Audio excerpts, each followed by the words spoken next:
Global positioning system यानी कि GPS की बात करते हैं।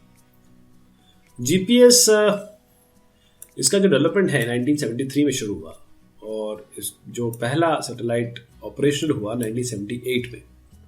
उसके बाद इसको 1995 में पूरा कंप्लीटली ऑपरेशनल या फंक्शनल बता दिया गया। कुल मिला के 52 या 52 सैटेलाइट्स 4 फेजेस में छोड़े गए, लॉन्च किए गए और 30 सैटेलाइट अभी करंटली फंक्शनल है। इसको मैनेज करता है यूएस डिपार्टमेंट ऑफ डिफेंस यानी कि डीओडी।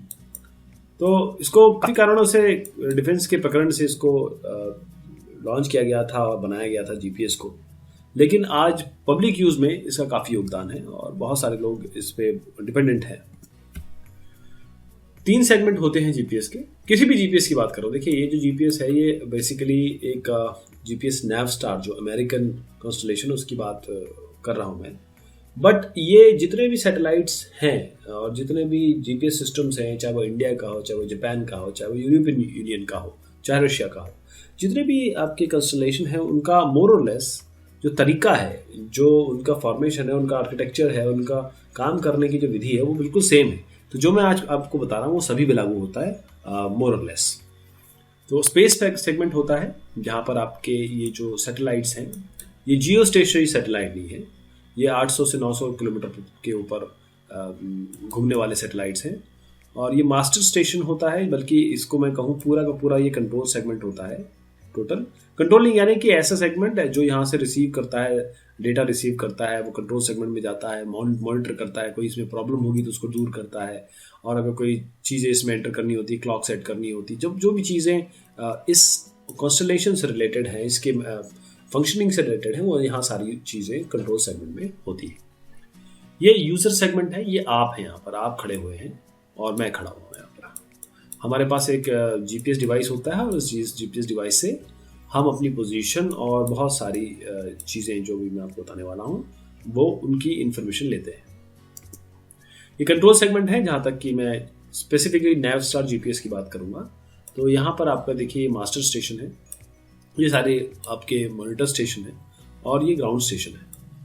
ये अलग अलग मैंने यहाँ पर इनको ये लीजेंड दिए हुए हैं।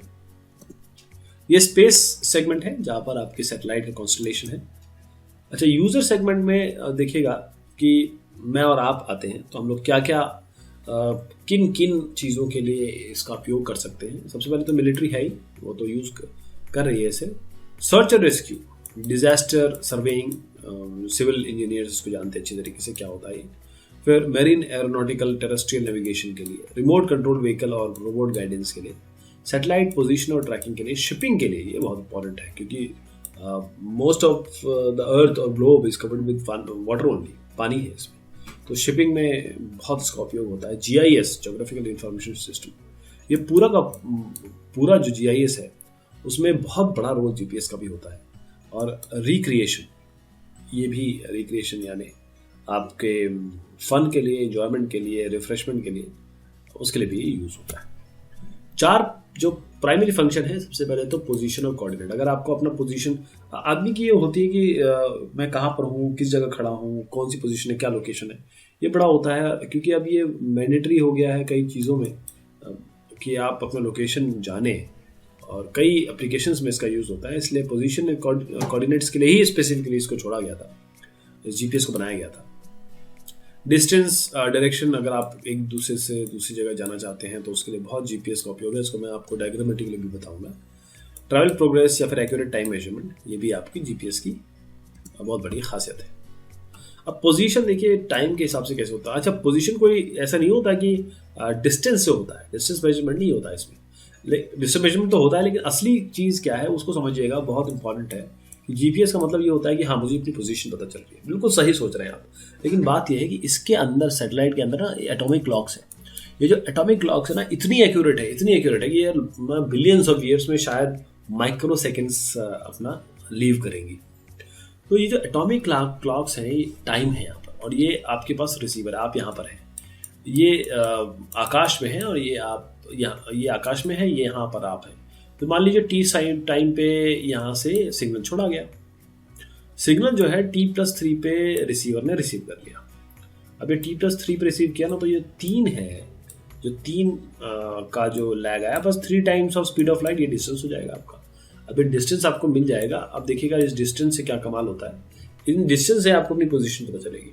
आप आपके सैटेलाइट, आपके जीपीएस से जो सैटेलाइट की डिस्टेंस है उससे आपको अपनी पोजीशन पता चलेगी। देखिएगा आप कैसे। सबसे पहले देखिए कि आप कहीं ये अगर ये एक सैटेलाइट है, आप रिसीव कर रहे हैं, किसी भी पोजीशन पर रिसीव कर सकते हैं। मैं कहता हूँ मैं अब यहाँ खड़ा हूँ, मैं यहाँ खड़ा हूँ, किसी भी जगह से कर सकता हूँ ना कि मेरे पास सिग्नल रिसीव हो रहा है। तो मुझे अभी अपनी एक्यूरेट पोजीशन नहीं पता है।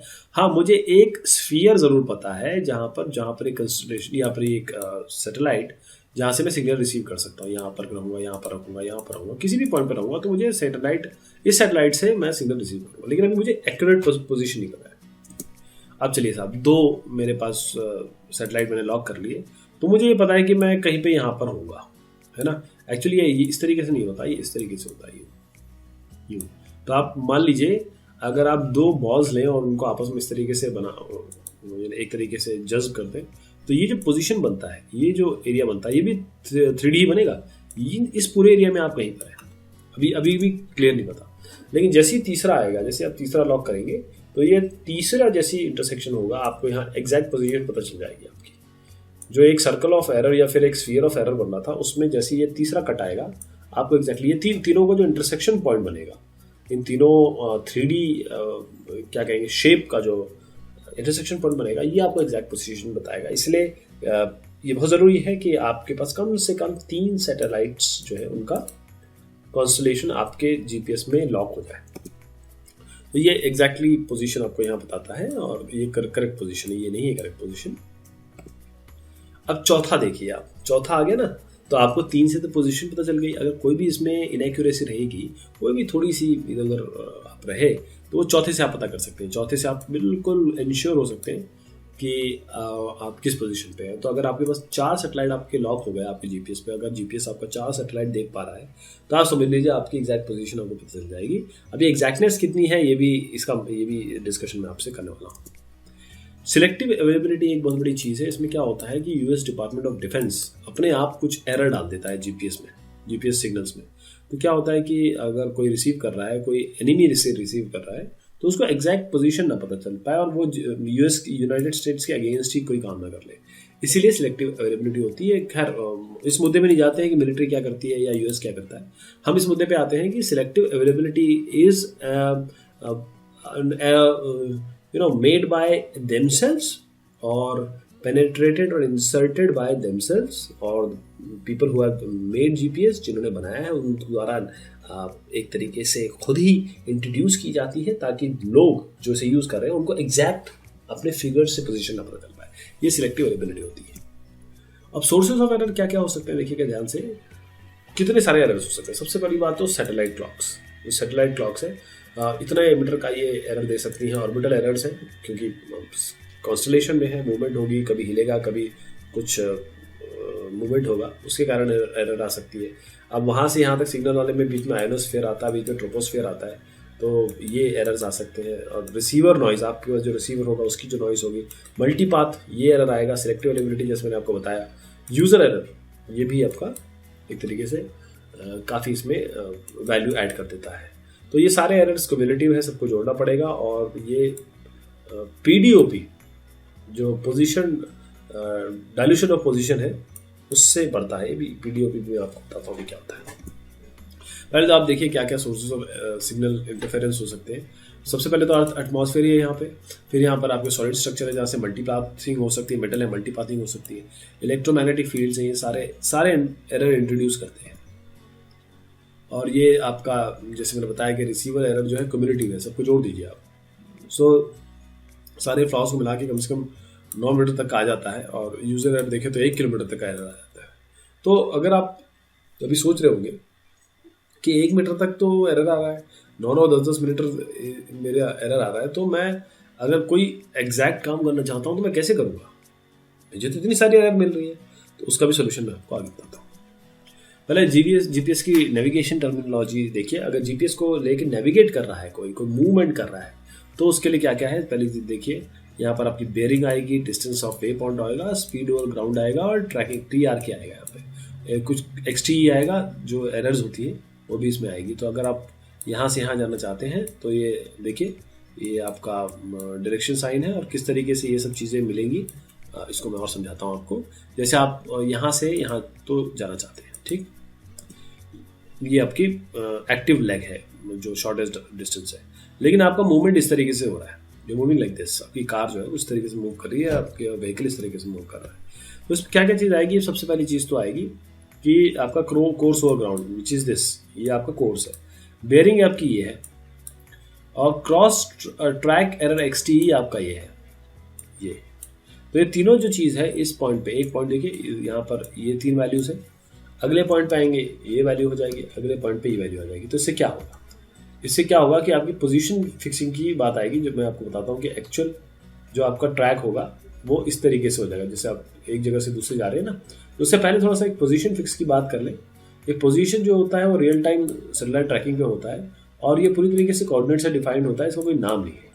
और पोजीशन जो है वो अप्रॉक्सीमेशन होती है और पोजीशन कोई स्टैटिक नहीं होगी, हमेशा मूव करते रहेगी। हाँ, अगर 3D मोड में लाएंगे तो आपको काफ़ी अच्छा पोजीशन एक्यूरेसी मिल जाएगी। चलिए उसी मुद्दे पर दौड़ते हैं दोबारा। ये स्टार्ट है, ये आपका वे पॉइंट। आप देखिए, आप जब इस पॉइंट में मूव कर रहे हैं तो यहाँ पर इस पॉइंट पे स्टार्ट से एंड में ये सर्कल्स बन रहे हैं। तो जो ब्लू सर्कल्स इसमें है ये पोटेंशियल सर्कल, ये वो सर्कल्स हैं पोटेंशियल जो जीपीएस एरर के कारण आ रहे हैं। तो आप यहाँ भी होंगे तो यहाँ भी होंगे तो यहाँ भी होंगे, किसी भी पॉइंट पे आपको ये बता सकता है। येलो स्टार्स आपका एक्चुअल है जहाँ आपको जाना है। तो आप यहाँ पर अगर है और आप जीपीएस है तो हो सकता है आप यहाँ पहुँच जाए, हो सकता है आप यहाँ हो तो यहाँ पहुँच जाए, क्योंकि जीपीएस आपको यहाँ भी ले जा सकता है। और ग्रीन स्टार जो है वे जीपीएस रिसीवर में टेक है, तो इन सब पोजीशन पे ले जा सकता है आपको। तो इसीलिए अगर एक्यूरेसी हम कम से कम कर सकें तो बहुत अच्छा रहेगा। अब जीपीएस सैटेलाइट ज्योमेट्री समझिएगा। जो सैटेलाइट ज्योमेट्री है वो जीपीएस सिग्नल्स को बड़ा ज़बरदस्त अफेक्ट करती है, और साथ में जो रिसीवर है उसके ट्रायलेट्रेशन, बेसिकली जो आपको मैंने जो ग्लोब 3-4 ग्लोब कंबाइन करके दिखाई कहाँ आप एग्जैक्ट पोजीशन पे आते हैं, उसे हम ट्रायलेट्रेशन मेथड कहते हैं। अच्छा, डायल्यूशन ऑफ पोजीशन ये आपको आपकी रिलेटिव पोजीशन बताता है किस चीज़ से, जो आपने सैटेलाइट आपके ऊपर है, 3 है 4 है 5 है, वो तो काफ़ी सारे डीओपीज होते हैं, जिसमें एक है पोजिशनल डायल्यूशन ऑफ पोजीशन। ये आपको बताता है कि आप यहाँ खड़े और कहाँ पर सैटेलाइट है। ये सैटेलाइट है, ये सैटेलाइट है, 1 सैटेलाइट है, 2 सैटेलाइट है और 3 सैटेलाइट है, 4 सैटेलाइट, ये कहाँ पर है इसकी पोजीशन बताता है। तो अगर आप अच्छे सैटेलाइट पिकअप कर लेंगे तो बहुत बेहतरीन आपको ट्रायंगुलेशन मेथड से आपकी पोजीशन मिल जाएगी। और जो आज के एडवांस जीपीएस रिसीवर्स आ रहे हैं वो जो पुअर डीओपी वैल्यूज़ हैं, जो कमज़ोर डीओपी वैल्यूज़ हैं, उनको भी हम हटा सकते हैं। तो आइडियल सैटेलाइट ज्योमेट्री को समझिएगा कि अगर आप यहाँ पर हैं तो आइडियल सैटेलाइट ज्योमेट्री होती है कि जो सैटेलाइट है वो इक्वली अपार्ट हो आपकी पोजीशन से और वेल सेपरेटेड हो। तो उससे क्या अच्छा ग्लोब बनेगा, अच्छा एक स्फीयर बनेगा, और जो पॉइंट ऑफ इंटरसेक्शन होगा ट्रायलेट्रेशन वाला वो आपको बेस्ट मिलेगा। देखिए कितना बेहतरीन है ये। अगर आप सैटेलाइट ज्योमेट्री देखिएगा तो आपको ये केवल जो मैं ये जो वही है जो मैं आपको बता रहा ना, जो स्फीयर है वो यही है, इसका इंटरसेक्शन पॉइंट इतना मिलेगा आपको। और जबकि अगर आप सैटेलाइट का पूर ज्योमेट्री देखेंगे तो देखिए ये इस तरीके से, ये वेल सेपरेटेड नहीं है ना। अगर यहाँ होता यहाँ होता यहाँ होता तो कितना बढ़िया हो जाता, जैसे अभी आपको दिखाया। ये गलत या पुअर कमज़ोर सैटेलाइट ज्योमेट्री है। अब देखिएगा ये ठीक हो गया और ये बेकार हो गया। ये अच्छी सैटेलाइट ज्योमेट्री बिल्कुल नहीं है। अब समझिएगा कि अगर आपको पुअर ज्योमेट्री मिल रही है तो आपको इतना बड़ा एरिया मिलेगा, आपकी पोजीशन बता रहा है, तो इतना बढ़िया एरिया तो हो नहीं सकता। अब सोचिए आप कितनी दिक्कत वाली बात है कि अगर इस पोजीशन इतनी बड़ा एरिया अगर आपको दिखा दिया तो आप कहाँ पर ये तो आपको टेक्निकली बता ही नहीं पा रहा है, तो फिर कोई फ़ायदा नहीं जीपीएस का। अब डिफरेंशियल जीपीएस देखिएगा। मैंने आपको जैसे इतने सारे एरर्स बता दिए, तो मैंने जैसे पहले इंडिकेट किया कि आप सोच रहे होंगे कि इतने सारे एरर आए तो मैं जीपीएस क्यों यूज़ करूँगा। तो उसको दूर करने का भी तरीका हमारे पास वो है डिफरेंशियल जीपीएस। तो ये क्या करते हैं, हमारे पास 2 टाइप की होती है, real time, post processing. Real time मतलब उसी टाइम किया जाए, पोस्ट प्रोसेसिंग माने आपने सारा डेटा इंक्लूड कर लिया, गए कंप्यूटर सिस्टम पे, आपके पास सॉफ्टवेयर है, वहाँ पर आपने इसको दूर कर दिया और एग्जैक्ट पोजीशन बता दी। तो रियल टाइम डिफरेंशियल जीपीएस समझिएगा। इसी को अगर आप एक जगह आराम से बैठ के कर लें तो उसे पोस्ट प्रोसेसिंग कहते हैं सॉफ्टवेयर के रिव्यूज में। तो रियल टाइम मैं समझा देता हूँ, आप देखिएगा कि वो पोस्ट प्रोसेसिंग इसी तरीके की होती है। तो देखिए आप यहाँ पर है रिसीवर, आपका रिसीवर यहाँ पर है, जीपीएस रिसीवर यहाँ पर है। ये DGPS की साइट है, मतलब डिफरेंशियल GPS की। अब ये आपके पास सैटेलाइट की पोजीशंस है। क्या आपको ठीक ठाक दिख रही है? थोड़ी सी गड़बड़ दिख रही है मुझे। तो आपको जो पोजीशन मिल रही है वो है x+30 y+60, यानी आपकी एक्चुअल तो x और y होनी चाहिए, 30 ज़्यादा मिल रही है इसमें, 60 ज़्यादा मिल रही है, कोई भी वैल्यू हो सकती है। अब जो DGPS साइट है उसको कौन सी मिल रही है? x+5 y-3। तो DGPS साइट पे ही, क्योंकि इसको एक्चुअल पोजीशन तो x और y मिलनी चाहिए, तो ये क्या करेगा, x से 5 को माइनस कर देगा क्योंकि 5 ज़्यादा मिली है, और y पे 3 इसको कम मिली है तो y पे 3 जोड़ देगा। तो x-3 y+3 ये एक्चुअल लोकेशन है। और अब अगले में क्या होगा, ये यही वैल्यूज़ आपको भेज देगा, आपके पास आ जाएगी। अब x-5 y+3, आपके पास x+30 और y+60 आया है। अब ये क्या करेगा, 5 को आपको बोलेगा कि इसमें से माइनस कर दीजिए, और बोलेगा 3 को इसमें से जोड़ दीजिए। तो बस अब आपके पास ट्रू कोऑर्डिनेट आ गया x+25 और y+63, ये आपके ट्रू कोऑर्डिनेट आ गए। तो एक और बड़ा इम्प्रूवमेंट है, क्योंकि इतने सारे एरर आ रहे हैं, इतनी सारी दिक्कत आ रही है, तो अब इसमें चलिए आप कहीं खड़े हैं, पोजीशन देखनी है कि मैं किस जगह पे हूँ, तो ठीक है, लेकिन जब जहाँ बात आती है एकदम एक्यूरेट उसकी, मान लीजिए आपको सैटेलाइट लैंड करानी है, आपकी स्ट्रिप ही छोटी है, वो सॉरी एयरक्राफ्ट लैंड कराना है, इतनी जगह छोटी है, कैसे आप लैंड कराएंगे? उसके लिए फिर और थोड़ा सा डेवलपमेंट हुआ, तो अब आया है वाइड एरिया ऑगमेंटेशन सिस्टम। जो जियो स्टेशनरी वास्ट सैटेलाइट्स है उसको यूज़ किया गया। देखिए ये जियो स्टेशनरी नहीं है, ये जियो सिंक्रोनस है, और ये जियो स्टेशनरी सैटेलाइट्स है। अब ये यहाँ से इंफॉर्मेशन तो खैर ले रहा है, साथ में जियो स्टेशनरी से भी ले रहा है। देखिएगा आप, जियो स्टेशनरी से ले रहा है, और अब जो पोजीशन मिल रही है ना सारे कैलकुलेशन के बाद, ये वास्ट कंट्रोल सेंटर है, ये आपके लास है, मतलब लोकल एरिया सिस्टम्स है, वास्ट कंट्रोल स्टेशन है। तो जो अब पोजीशन मिल रही है ना जीपीएस की और जियो स्टेशन है, अब उन दोनों को कंप्यूट करके आपको एग्जैक्ट पोजीशन मिलेगी, और ऐसी मिलेगी कि जो बिल्कुल आपको ऐसे काम करने में उपयोगी होगी जिसमें आप बहुत सब मीटर या सब सेंटीमीटर एक्यूरेसी चाहते हैं। तो क्या कितना अच्छा है ये वास। अगर सिलेक्टिव वेरिएबिलिटी डाली गई है, किसी ने इंट्रोड्यूस की गई है एरर, तो आपको 15 मीटर तक बगैर वास के आपको एक्यूरेसी मिल जाएगी। लेकिन अगर आपने वास यूज़ किया तो 3 मीटर तक मिल जाएगी, तो ये बहुत अच्छा है। बस थोड़ा सा इसमें ये है कि अच्छी सैटेलाइट इमेजरी होनी चाहिए, ओपन स्काई होना चाहिए, और कोई यूज़र इंड्यूस्ड एरर नहीं होना चाहिए। अब बात करते हैं उन सारे सैटेलाइट्स की, और उन कुछ सैटेलाइट्स की, क्योंकि बहुत सारे बन रहे हैं, बनाए जा रहे हैं, लेकिन जो प्रोमिनेंट है, जिनका या तो किसी फेज़ में है या ऑलरेडी फंक्शन है, उनके बारे में बात कर लेते हैं। सबसे पहला आता है ग्लोनास। अभी जो हम बात कर रहे थे वो जीपीएस नैवस्टार की, जो यूएस का है। अब ग्लोनास की बात करते हैं। ये रशियन ग्लोबल नेविगेशन सिस्टम है, फुली ऑपरेशनल है वर्ल्ड वाइड। अगर आपके जीपीएस रिसीवर है तो उसमें आपको ग्लोनास भी मिलेगा, और आपको ये जीपीएस भी मिलेगा। गैलीलियो यूरोपियन यूनियन द्वारा है, 2020 में इसको बोलते हैं कि पूरा का पूरा ऑपरेशन हो जाएगा। बिडू जो है वो आपका चाइनीज़ रीजनल सिस्टम है। कॉम्पास भी चाइना का है, ये 2020 में ऑपरेशन हो जाएगा। IRNSS ये है इंडियन रीजनल नेविगेशन सिस्टम, ये आपके इंडियन और आसपास के क्षेत्रों को कवर करेगा। इसको हम गगन कहते हैं, गगन का फुल फॉर्म है जीपीएस एडेड जियो augmentation navigation, GPS aided geo augmented navigation. Japanese जो है वो QZSS है, ये इनका कॉन्स्टलेशन है। तो होपफुली आपको आइडिया लग गया होगा जीपीएस के बारे में। बहुत शुक्रिया, बहुत धन्यवाद।